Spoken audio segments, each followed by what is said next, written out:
If you have a Bible, open up to John chapter 20. John chapter 20, that's what we're going to look at in a little bit.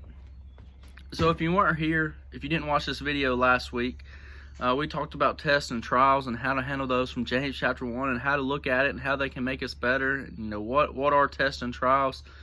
And so I mentioned that we're going to start looking at Bible characters that have gone through tests and trials, and we're going to look at those and see if either they handle things correctly or they handle things in the wrong way, and either we can do what they did because they did things the right way, or maybe they didn't do things the right way, so we can learn what not to do. But we're going to look at different Bible characters. So for this first one, for this Wednesday, I was trying to figure out what exactly, or which person I wanted to look at. You know, obviously you could start from the beginning and look at Adam, look at Eve, but we had sermons at New Albany a couple weeks ago about them. And so I was like, I don't really want to just go in order because we just looked at them.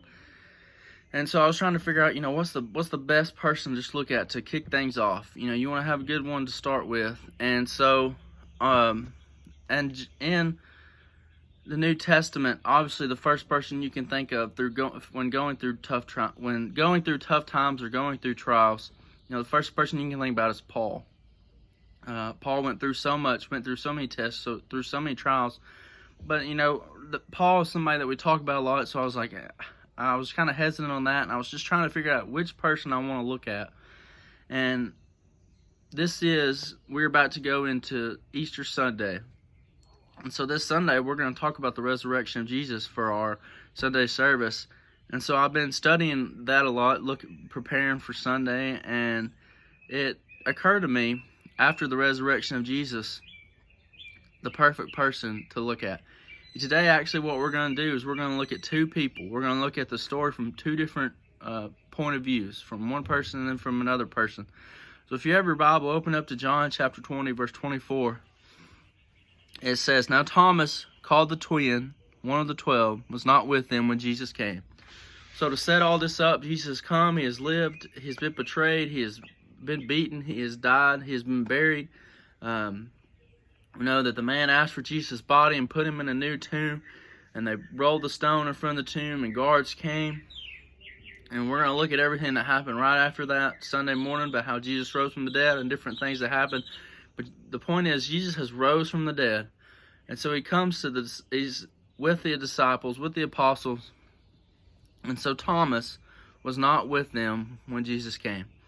And most of you probably, when we read this verse about Thomas, can know what we're going to talk about. And you can apply it to his nickname, Doubting Thomas. That's what he's known for, Doubting Thomas.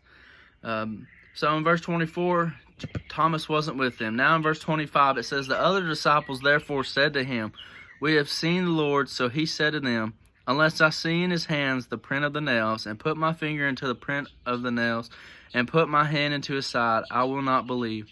And after 8 days, his disciples were again inside, and Thomas with them. Jesus came, the doors being shut, and stood in the midst, and said, 'Peace to you.' Then he said to Thomas, 'Reach your finger here, and look at my hands, and reach your hand here, and put it into my side. Do not be unbelieving, but believing.' And Thomas answered and said to him, 'My Lord and my God.' Jesus said to him, 'Thomas, believe, because you have seen me, you have believed. Blessed are those who have not yet seen and yet have believed.'" So we're looking at the story first from Thomas's point of view. Now Thomas has gone through a test right here, through a trial. Because Jesus has not seen Jesus risen from the dead. And Jesus has come and appeared to them, and he was not with them. So Thomas didn't believe. And that's how we know Thomas, Doubting Thomas.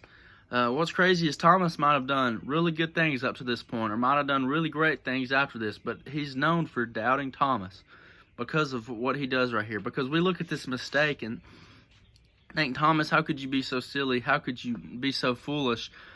But imagine being in Thomas's shoes. You know, he hasn't seen it, and he knew that Jesus had died on the cross, and somebody raised him from the dead. Think about that now. If somebody came to you and said that somebody had risen from the dead, there's no way you'd believe them. So he didn't believe it. But notice he said that he didn't believe it unless he actually touched him, unless he actually saw him. And so Jesus comes, and he gets Thomas to put his hands in his hands and on his side, and he says, "Look at it." And so Thomas kind of gets put in his place.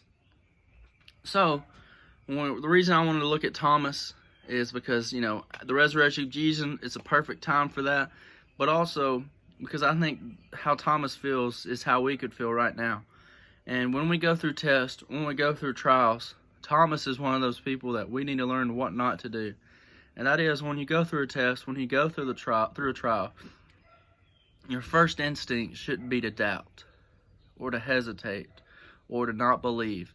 That's so many times I know in my life, the first thing I want to do is doubt or not believe. Not have trust in God, not believe in God. So many times when bad things happen, I think God doesn't care about me, or God's not looking out for me, or God doesn't love me. And it can be so quick to just have your first instinct be to doubt. When something bad happens, to doubt. And that can't be our first instinct. Our first instinct needs to be to have trust in God, to believe in God, because He will come through. That's what happened with Thomas, is he doubted, but then Jesus came through. Now, in our lives, we're not going to get to see Jesus, and Jesus isn't actually around us. We can't physically touch Him and physically see Him. But if you look in your life, you can see where Jesus plays a role. And sometimes it might look like He's not there, but what we talked about last week with tests and trials, how they make us better, maybe Jesus is really, when bad things happen to us, when tests and trials come, it's really good for us, and it's the best thing that can happen to us.